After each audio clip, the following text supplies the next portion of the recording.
Hello बच्चों, अस्सलाम वालेकुम। उम्मीद है कि आप सभी खैरियत से होंगे और आपकी पढ़ाई भी अच्छी चल रही होगी। तो आज हम होम्योस्टेसिस का और एक दूसरा टॉपिक लाए हैं। हमने पहले होम्योस्टेसिस का इंट्रोडक्शन पढ़ा था, एस्पेक्ट्स पढ़ी थी। अगर आपने वो नहीं सुना तो पहले वो सुन ले ताकि यह बातें आपको आसानी से समझ में आ जाए। ठीक है, तो हम शुरू करते हैं। एक्सक्रेशन और स्टोरेज ऑफ कार्बन डाइऑक्साइड। अब जो प्लांट्स हैं वो डे टाइम जो है, आपको पता होगा कि डे टाइम को ऑक्सीजन रिलीज़ करते हैं और नाइट को वो क्या करते हैं, रात को क्या करते हैं, कार्बन डाइऑक्साइड रिलीज करते हैं। अब ये क्यों होता है ये आज हम समझेंगे। ठीक है, at day time the plants perform photosynthesis as well as respiration.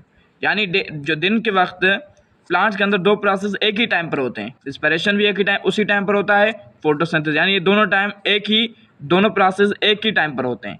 अब दोनों प्रोसेस एक ही टाइम पर होते हैं तो क्या होता है कि carbon dioxide produce from respiration utilise in photosynthesis. अब कार्बन डाइऑक्साइड जो रेस्पिरेशन में प्रोड्यूस होती है, आपको मालूम होगा कि जो हमारा फोटोसिंथेसिस प्रोसेस है वो उसमें कार्बन डाइऑक्साइड यूज़ होती है और रेस्पिरेशन में कार्बन रिलीज होती है। देखिए हम अपनी बॉडी से कौन सी गैस निकालते हैं, कार्बन डाइऑक्साइड। क्यों? क्योंकि हमारे बॉडी के अंदर रेस्पिरेशन होता है और रेस्पिरेशन में कार्बन डाइऑक्साइड निकलती है और फिर हम उसको बॉडी से बाहर निकालते हैं। मगर प्लांट डे टाइम में बाहर नहीं निकालता, तो वो कहाँ करता है?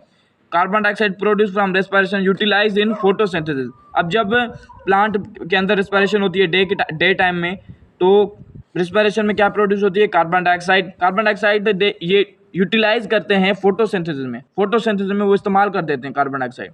अब as photosynthesis rate is higher than respiration, therefore plant get more extra carbon dioxide from atmosphere. यानी प्लांट्स के अंदर फोटोसिंथेसिस का जो रेट है वो रेस्पिरेशन से तेज़ होता है। ठीक है, अब रेस्पिरेशन से जो कार्बन डाइऑक्साइड मिलेगी वो तो फोटोसिंथेसिस में इस्तेमाल हो गई, मगर अभी फोटोसिंथेसिस तेज़ अमल है, इसीलिए उसे और भी कार्बन डाइऑक्साइड की ज़रूरत है। तो वो कहाँ से लाएगा? वो एटमॉस्फेयर से लाएगा। ठीक है ना, एटमॉस्फेयर से लाएगा और फिर ग्लूकोज बनाता जाएगा। मगर जैसा कि रेस्पिरेशन स्लो प्रोसेस है, ठीक है, रेस्पिरेशन फोटोसिंथेसिस से स्लो है, इसीलिए in photosynthesis oxygen release which plant use in respiration. यानी फोटोसिंथेसिस में जो ऑक्सीजन रिलीज होगी वो तो इस्तेमाल हो जाएगी रेस्पिरेशन में। As we discuss that rate of respiration is low, then photosynthesis therefore few amount of oxygen utilise by plant remaining they release in atmosphere. यानी क्योंकि फोटोसिंथेसिस का रेट तेज़ है तो बहुत सारी ऑक्सीजन प्रोड्यूस हो जाएगी। अब कुछ तो फोटो रेस्पिरेशन में वो यूज़ कर देंगे, मगर जो बचेगी उससे हम जो प्लांट्स हैं वो एटमॉस्फेयर के अंदर निकाल देंगे। यानी देखिए ये बहुत ही ज़बरदस्त किस्म का कॉन्सेप्ट है। आप अगर समझ लें ना कि सबसे पहले ये समझ लें कि फोटोसिंथेसिस का रेट जो है रेस्पिरेशन से तेज़ होता है।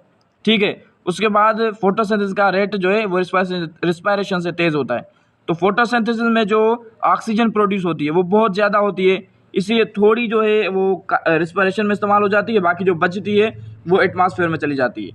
अब जैसा कि फोटोसिंथेसिस तेज़ अमल है, इसीलिए फोटोसिंथेसिस में जो कार्बन डाइऑक्साइड होती है वो कुछ जो है रेस्पिरेशन से मिलती है, बाकी जो और भी फोटोसिंथेसिस को और भी कार्बन डाइऑक्साइड की ज़रूरत होती है तो वो कहाँ से लेता है?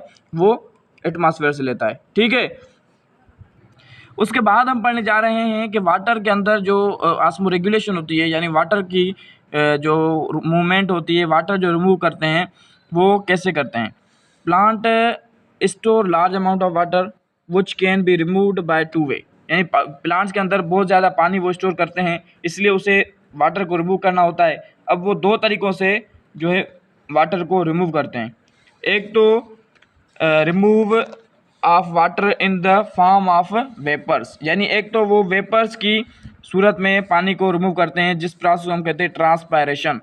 एंड ट्रांसपायरेशन वो अमल है जिसमें प्लांट्स वाटर को in the form of vapour remove करें। ठीक है, और from aerial part of plant, यानी ये प्लांट्स के जो नीचे वाला हिस्सा है, यानी जिस लीफ को छोड़कर जो नीचे वाला हिस्सा है वहाँ से ये होता है। ठीक है, ट्रांसपायरेशन वहाँ से होती है। ओनली ए डे टाइम, ये डे टाइम को होती है। ठीक है, उसके बाद हमारा दूसरा प्रोसेस है guttation. Guttation is removal of water in the form of liquid. ठीक है, कौन से फॉर्म में? Liquid from margin of the leaves. Through special pores called hydathodes. यानी ये प्लांट जो लीव्स होते हैं, लीव्स की साइड से जो सुराख होते हैं उस जिसे हम हाइड्रोथोड्स कहते हैं, ये उसके ज़रिए होती है। और किस सूरत में, इस प्रोसेस में जो वाटर रिमूव होता है वो लिक्विड फॉर्म में होता है। ट्रांसपायरेशन में वेपर्स की सूरत में और ग्यूटेशन के में लिक्विड की सूरत में, ठीक है, रिमूव होता है। At night when water pressure is high, यानी ये रात के वक्त होते हैं क्योंकि रात के वक्त वाटर का प्रेशर बहुत हाई होता है। उम्मीद है कि ये बातें आपको समझ में आ गई होंगी, और अगर बातें समझ में आ गई हैं तो प्लीज़ सब्सक्राइब करें, लाइक करें, कमेंट करें, बेल आइकन को दबाएं ताकि हमारे दीगर लेक्चर आपको मिलते रहें। जज़ाकल्लाह।